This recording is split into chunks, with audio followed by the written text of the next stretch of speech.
more cubic capacity, more power, more torque, and 21 kgs lighter than the model it replaces.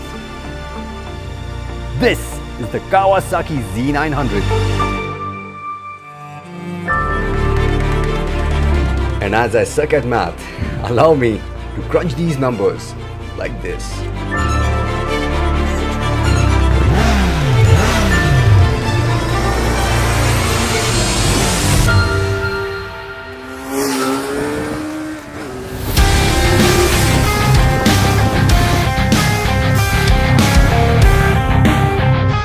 This feels nothing like the Z800.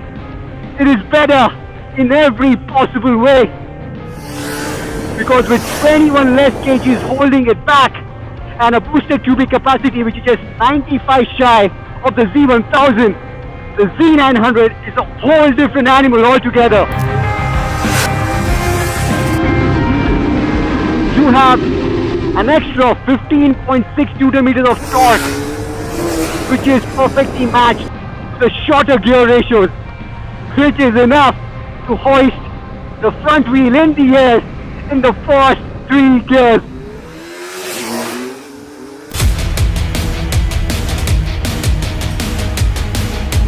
The Z900 also makes 12 PS4 at the top, which sees it full like a freight train, from as low as 3000 RPM all the way to its 11,500 red line. And because it is lighter, it changes directions in a flash. It is so much easier now to turn it from one side onto the other. Because it is lighter, also under braking, the weight transfer is a whole lot smoother, unlike the Z800.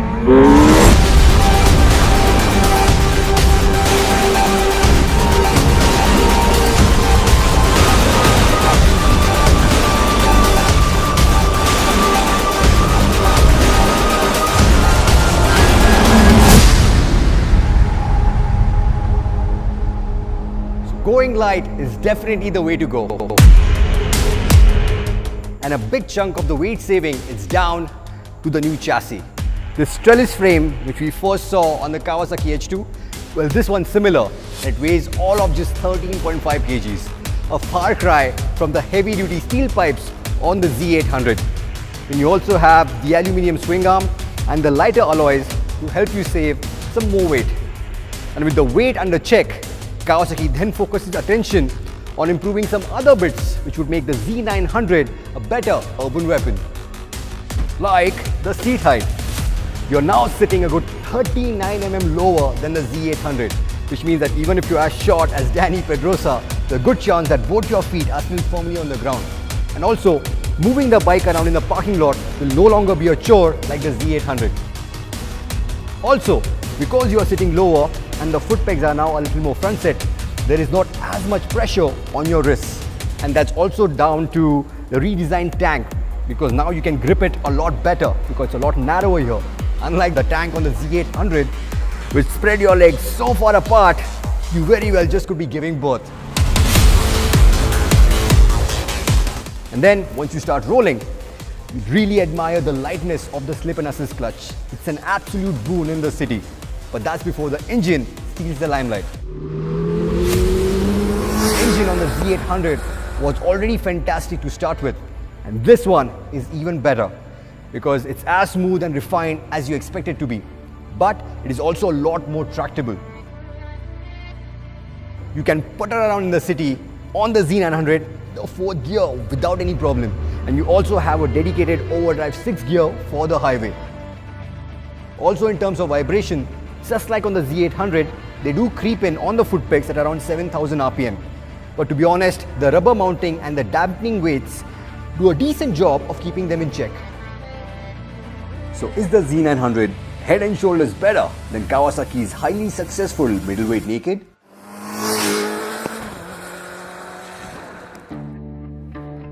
Well, not quite, because there were some things which the Z800 did better. Like the brakes on the Z800 were a lot more fierce. They had a ferocious bite because of the bigger 310mm twin rotors. Also, the ride quality was slightly better because the overall suspension setup was on the softer side. And lastly, it had 20 mm more ground clearance. So at 130 mm of ground clearance with the Z900, you now run the risk of scraping those beautiful pipes on our monstrous speed breakers. And also, overall styling wise, I still prefer the Z800 because I think there's a lot going on design wise on the Z900, especially with this green and black paint scheme. The grey paint scheme though, with the green trellis frame, now that's a whole different story because I think that looks smashing.